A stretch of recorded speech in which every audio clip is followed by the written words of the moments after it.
Emily Pierce vanished without a trace from her own home while her husband, Matthew, was out walking the dog, and 27 days later, the horrifying truth that surfaced would shatter everything they thought they knew about each other. On a quiet Sunday morning in the town of Clearwood, nestled between thick pine forests and winding back roads, 29-year-old Emily Pierce vanished without a trace. The day started like any other. The air was cool, the sky overcast, and birds chirped as the town slowly came to life. Emily's husband, Matthew, left the house around 7 o'clock a.m. to take their golden retriever, Toby, for his usual morning walk. When he returned less than an hour later, the front door was ajar. That in itself was strange. Emily was meticulous about locking up. Inside, the house looked undisturbed at first glance, but as Matthew moved from room to room, something didn't feel right. Her phone and purse sat on the kitchen counter. Her keys were on the hook. Their car, a silver Honda Civic, was still in the driveway. It was as if Emily had simply evaporated into thin air. The police were called immediately. Within hours, an official missing person case was opened, and the search began. Officers canvassed the neighborhood, knocked on doors, and questioned anyone who might have seen anything. No one had. There had been no sounds, no disturbances, no strange vehicles. The security cameras from nearby homes didn't capture anyone entering or leaving the Pierce residence. A drone team surveyed the wooded areas around Clearwood while search dogs were brought in to pick up Emily's scent. Her trail led them about a mile from the house, through a patch of dense brush, before suddenly vanishing near an old, disused service road. No tracks, no fibers, nothing. It was like the air had swallowed her. The town was shaken. Disappearances were rare in Clearwood. Violent crime even rarer. Emily wasn't a reckless person. She didn't go out much, preferred quiet evenings at home, and spent most of her time working as a freelance graphic designer. Friends described her as gentle, thoughtful, and reserved. She volunteered at the local library and regularly cared for her elderly neighbor. She had no known enemies, no ongoing disputes, and no history of mental illness. There were no signs of a break-in or struggle, and nothing in the house had been taken. Everything pointed to a disappearance that defied logic. As the hours turned into days, theories began to circulate. Some thought she might have run away from an unhappy marriage. Others wondered if she'd been abducted by a stranger passing through town. A few whispered about something darker, maybe someone she knew too well had orchestrated the whole thing. The local news picked up the story by the end of the week, drawing attention from surrounding counties. Emily's face was now plastered on every telephone pole, bus stop, and gas station window in town. A candlelight vigil was held outside her home 5 days after she vanished. People brought flowers, left handwritten notes, and held on to hope that she would come back. But just as the search effort reached its peak, investigators uncovered something in the Pierce backyard that would cast a long and eerie shadow over the entire case, something that suggested Emily's disappearance may have been far more personal than anyone had imagined. 3 days after Emily's disappearance, investigators were combing through all possible leads when a member of the search team noticed something odd in aerial footage taken by a drone. It showed a section of the backyard that appeared slightly different from the surrounding soil. At first glance, it was nothing more than a patch of disturbed earth, but when examined closely, the area showed subtle signs of being recently dug and refilled. It wasn't a grave, at least not in the traditional sense, but it was enough to prompt a return visit to the property with a forensic team and cadaver dogs. Officers carefully excavated the spot with the dogs alert nearby.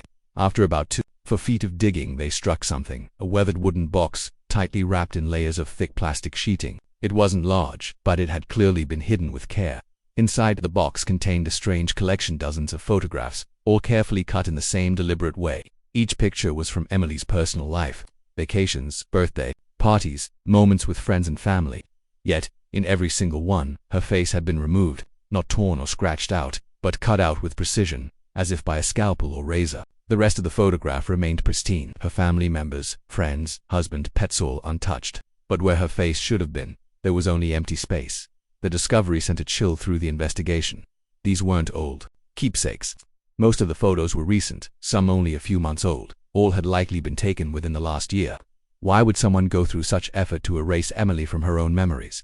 The symbolism was deeply unsettling. It wasn't just about making her disappear, it was about removing her existence entirely, rewriting the past to make it seem like she had never been there in the first place. Detectives returned to Matthew with renewed urgency. He claimed to have no knowledge of the box or the altered photos. He said he hadn't seen them before and didn't know who could have done such a thing. Investigators began to dig deeper into his personal life. They examined bank accounts, text messages, and phone records. They looked for evidence of affairs, financial troubles, or hidden motives. But everything came up clean, at least on the surface. Matthew appeared devastated and cooperative, and his alibi for the morning Emily vanished remained solid. Still, detectives were unconvinced. Someone had buried that box, and someone had gone through the intimate process of selecting and altering those photos. It had to be someone close to Emily, someone with access to her personal belongings and the time to work undetected. As suspicion grew, the investigation turned toward digital evidence. Emily's phone had offered little. It hadn't been used since the morning she vanished, but her laptop had been left open on the living room desk. A digital forensic team took it in for analysis. Hidden beneath layers of encrypted folders, they found something that would lead the case down a darker and more complex path. A second email account, one Emily never mentioned to anyone, filled with messages that suggested she may have been living a secret life, and that she knew someone was watching her. The discovery of Emily's second email account opened a new and unexpected chapter in the investigation. The account had been created just over 9 months before her disappearance and was tied to a false name. It wasn't connected to her regular contacts, nor had it ever been accessed from her phone. Every message in the inbox was between Emily and someone who went by the username Sparrow. The tone of the conversations was guarded at first, almost cryptic. Emily never directly revealed her location or full name, but it became clear, through the exchange of details, references, and photos, that Sparrow knew exactly who she was. At first, the emails seemed harmless, even friendly, sharing music playlists, talking about obscure books, and discussing old memories. But as the messages went on, the tone began to shift. Emily grew more cautious, more paranoid. In one message, she wrote that she had heard noises in the house when she was alone. Small clicking sounds behind the walls and faint buzzing she couldn't trace. She described finding a light bulb in her bedroom that had been replaced without her knowledge. In another message, she mentioned seeing a car parked outside her house for several nights in a row, always in the same spot, with its headlights off. Then came the most disturbing entry. "There are cameras in the vents," she wrote. "I didn't install them. I'm not sure when they got there, but I can hear them teeny clicks like they're adjusting." The email was sent just 5 days before she disappeared. Emily told Sparrow she was afraid to go to the police because she didn't have proof and feared being labeled unstable. She also said that someone had been deleting her text messages and moving files on her computer. Her trust in those around her was beginning to erode, and she admitted to questioning the people closest to her, even Matthew. Investigators took these messages seriously. A new search warrant was issued, and a technical sweep of the house was conducted. It was during this search that 3 small surveillance devices were uncovered, hidden inside the vents of the living room and one embedded in the base of a bedside lamp. The devices were cleverly installed and linked to a closed system, with no outward sign of transmission. It was clear whoever planted them had experience and access. The team traced the devices but found no purchase records connected to Emily or Matthew. This confirmed what Emily had feared. Someone had been watching her without her knowledge. The question was, for how long? Suspicion returned to Matthew, but there was still no physical evidence tying him to the surveillance or the email exchange. It was also increasingly possible that Sparrow had lured Emily into a trap. Then came another twist. On the 17th day of her disappearance, Emily's car keys were discovered neatly placed atop a gas pump 60 miles away. Surveillance footage showed a hooded figure setting them down at exactly 3:12 a.m. before the video abruptly cut out just 5 seconds later. Investigators were no closer to finding Emily, but now they knew whoever had taken her was organized, deliberate, and still active. After the discovery of the hidden surveillance devices and the cryptic email correspondence with someone calling themselves Sparrow, the case had turned cold again. Investigators had exhausted nearly every lead. Emily's keys turning up so far from home offered a glimmer of hope, but no clear path forward. Then, on the evening of the 20th day since Emily vanished, a phone call came into the tip line that changed everything. The caller was a 72-year-old woman named Dolores Green, who lived alone across the lake from the Pierce residence. Dolores had been watching news coverage of the case every night, and finally decided to speak up after noticing something she hadn't been able to shake from her mind. She told police that on the night Emily went missing, she had been sitting on her back porch, as she often did, with a pair of old binoculars she used to bird watch around midnight. She noticed a light on inside the old Whitmore cabin on the far side of the lake. The cabin had been vacant for years, left abandoned after the last owner passed away. Dolores hadn't seen any activity there in over a decade. The light only stayed on for a few minutes, then went dark, but she remembered the moment clearly, because the sudden glow in such an empty place startled her. At first, investigators dismissed it. The Whitmore property hadn't been rented or sold. There were no records of utilities being reconnected.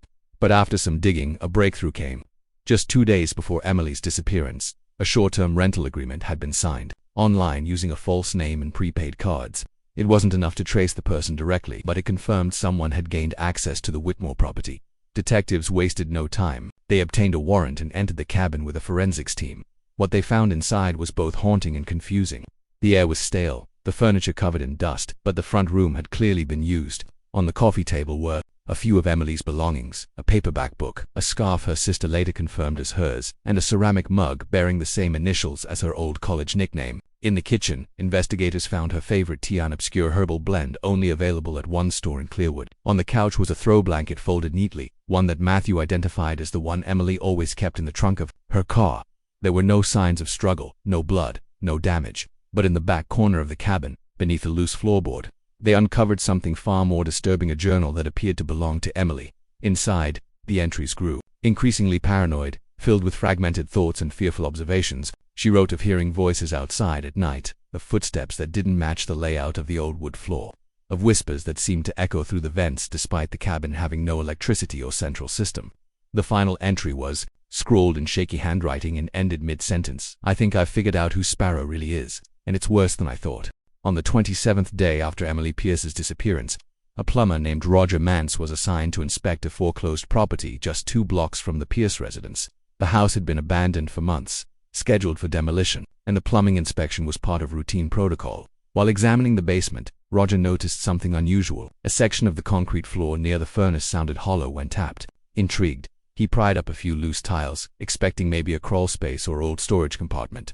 What he uncovered instead would unravel the entire mystery. Beneath the tiles was a metal hatch, bolted shut and coated in rust. Roger called the authorities immediately. Within hours, law enforcement arrived and forced the hatch open. Inside, they discovered a narrow tunnel that led to a soundproofed underground chamber. The space was small, barely large enough for a bed and a single chair, but it had clearly been used recently. There were discarded food containers, water bottles, and a small portable toilet. And there, in the far corner, curled up beneath a thin blanket, was Emily. She was weak, severely dehydrated, and disoriented, but alive. Paramedics rushed her to the hospital, where she spent several days recovering. Physically, she had suffered minimal injuries, mostly malnutrition and exhaustion, but emotionally she was fractured. She barely spoke at first, terrified of anyone she didn't recognize. When she finally began to talk, what she revealed stunned everyone, even those who had followed the case closely from the beginning. Emily said she had been lured to the Whitmore cabin by someone she believed was Sparrow. Once inside, she was drugged and woke up in the underground room. She had no idea how she'd gotten there or how much time had passed. She was never beaten or directly harmed, but she was kept in near complete isolation. The only sounds she heard were recordings, looped audio of her own voice, old voicemails, and clips from her social media videos. The walls were covered in photos of her, some from years earlier, some recent, many of which she had never seen before. It was as if someone had been documenting her life without her ever knowing. The investigation quickly turned to identifying who Sparrow really was. With Emily's information and further forensic analysis of the email account, authorities uncovered the truth. Sparrow was not a stranger. She was Lydia Crane, a former childhood friend of Emily's whom she had lost contact with years ago. Lydia had struggled with mental illness and had developed a deep, obsessive fixation on Emily over time. She had created an entirely new identity. Miara Sloanen had been living in Clearwood under the radar for over a year, operating an antique shop in the neighboring town. Lydia had orchestrated every detail. The surveillance, the messages, the false clues. She wanted Emily to depend on her, to trust her, and ultimately to be controlled by her. Lydia was arrested without incident. In her apartment, police found detailed journals tracking Emily's daily movements for over 6 months. Emily later moved to a new state, changed her name, and vanished from public life, this time by choice.